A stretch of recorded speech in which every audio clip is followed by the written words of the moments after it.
All right, welcome back. Okay, so yesterday we kind of talked about Charlemagne. We talked about unifying under the Franks. Talked about what happened after the fall of Rome. Now let's kind of talk about what happens after kind of the fall of the Franks. With the fall of the Franks, we start to have three new groups who kind of come in. Now the Franks are still there. They're smaller. They've lost power. The Vatican's still there. It's smaller. It's lost power. Huns are still there. They kind of lost power. But we got to talk about who our power players are. And our power players right now are Vikings, Saxons, and Normans. The Vikings, unbelievable warriors. They are out of the Scandinavian states, Norway, Sweden, Denmark. They're kind of in Germany. They've even been able to go in and invade into England, Ireland, Scotland, Wales. They've invaded into Iceland. They'll actually invade into Greenland and make it all the way over to the New World, over into Canada, and all the way into even areas of like New York down into the United States.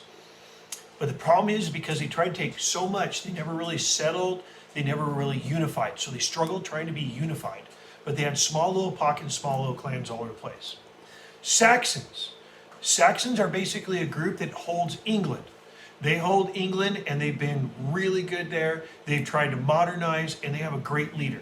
I know as soon as I say England, some of you guys go, great leader, you go, King Arthur! The historians have a problem with King Arthur.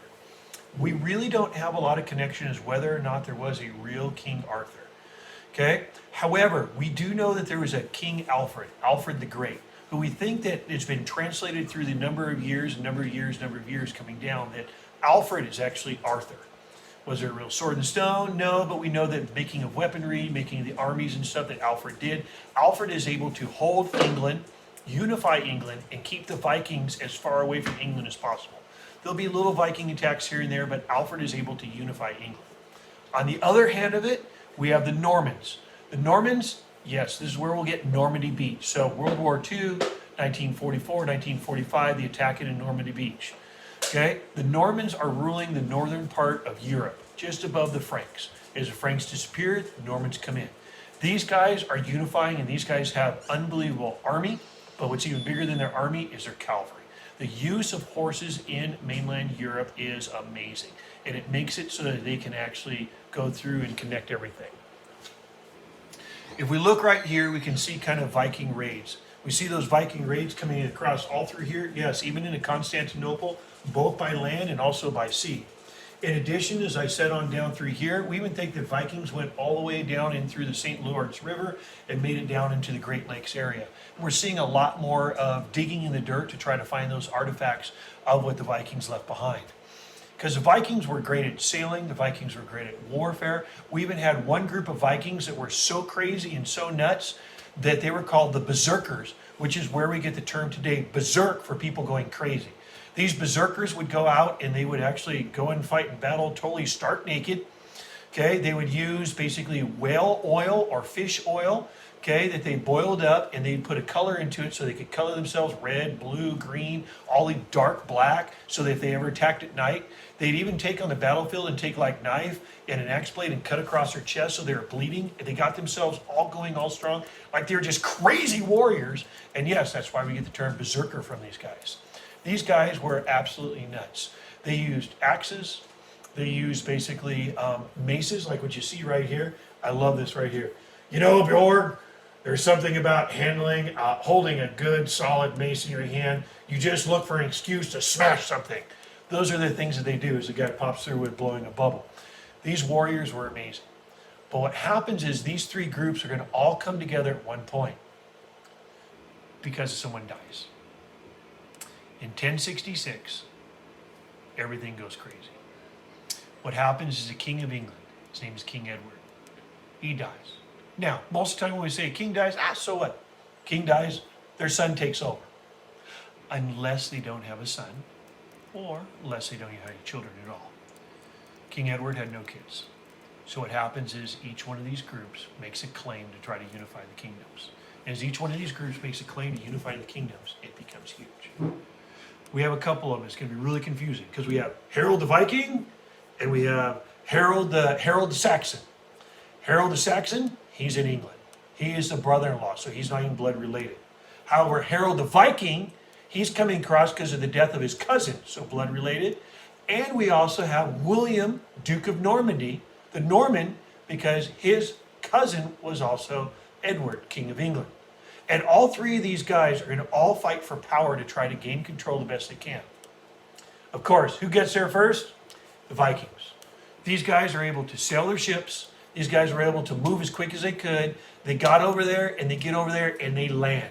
And they get out there with their maces. They get out there with their bats and their clubs. They get out there with their swords. And as soon as they hit the beach,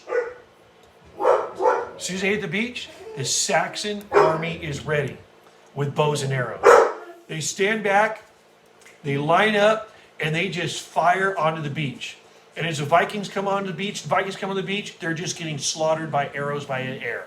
And they just annihilate the Vikings. Matter of fact, Harold Hardrada, the Viking leader, cousin to King Edward, trying to claim the throne, he's actually killed in that battle. I always get kind of a twitch in my eye because the way he was killed was by an arrow. But the worst part of it is, we know through history, is he was actually shot through the eye with an arrow.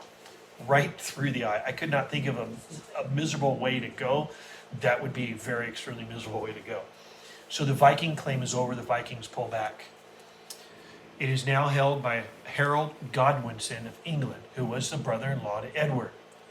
He's starting to hear rumors now that the cousin over in Normandy is preparing to now land troops from the northern part of France straight across the English Channel into the southern part of England. He now has to move his men all the way from the north straight down as far as he can and run to be able to meet William, Duke of Normandy.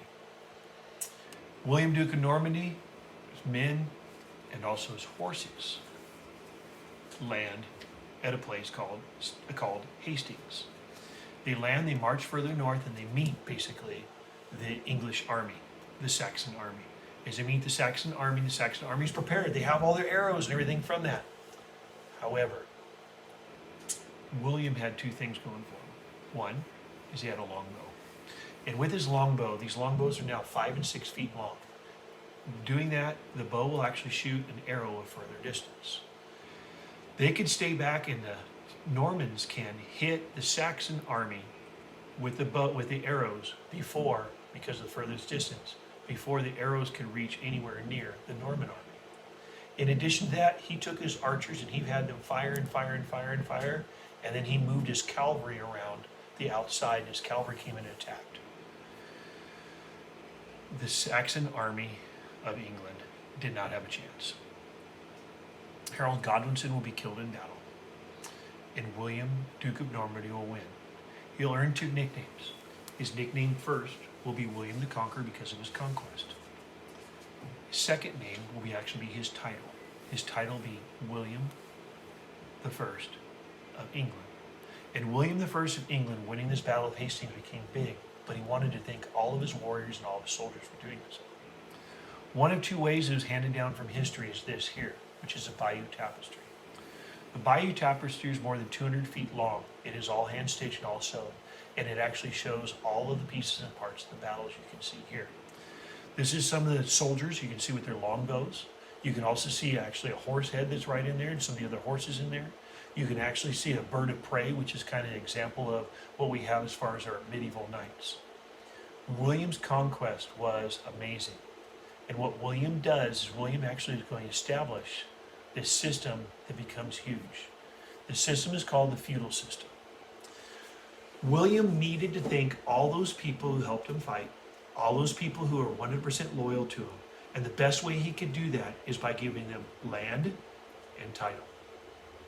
If he gave them land and title, that means that they would own a piece of land called a fief, and their title would be a lord, or if the male had passed away, it could be male had died in battle, it could be to his wife, and therefore she would be a lady. Lords and ladies, and they get this piece of land, and they get everything on that land, from the land to the people, and now they secure that land. As they secure that land becomes theirs as long as they keep loyalty to the king. It is a whole system of trying to get a balance of a central government. Think of it this way. If you think of the United States, but the United States is so big, it needs to be split up. With the United States split up, we split up into 50 different regions. If something goes really bad, like 2 years ago in the state of California, where we had massive fires, other states didn't have that. The governor of California, which would be the lord of that land, California, would be the one trying to make sure that the federal government, the president, was able to send in help to do the best that they can. This sets up a system called feudalism that's going to be handed down. And what happens is it all goes on this idea of land, loyalty, honor, duty, service, or this idea what's called the Oath of Fealty. And this Oath of Fealty is what is going to rule the medieval period. This is from your textbook. You'll notice at the top you see the king. You'll see the lords. You'll see even church officials are in there. You can see the knights, which are going to be a little bit lower in here. You can see the artisans, which will be somewhere in between. And then what you'd see at the very bottom would be the peasants or the serfs. This idea of loyalty is going to be huge. Everybody works for each other. As these people work and build things, or these people work and grow things, they're going to be protected by the knights who are trained. And this trained army here is taken care of, that they basically don't have to work except for training, and they're taken care of by the noblemen, which are the lords and stuff from there. And those lords are going to make sure they pay taxes and stuff and tribute to the king. And the king keeps everybody unified and keeps everybody all together. This idea of the Oath of Fealty becomes huge. Absolutely huge. We talked about this a little bit when we talked about Japan. So if you notice, it's kind of like a feudal pyramid here. That becomes that reality. So here's the Lord's land.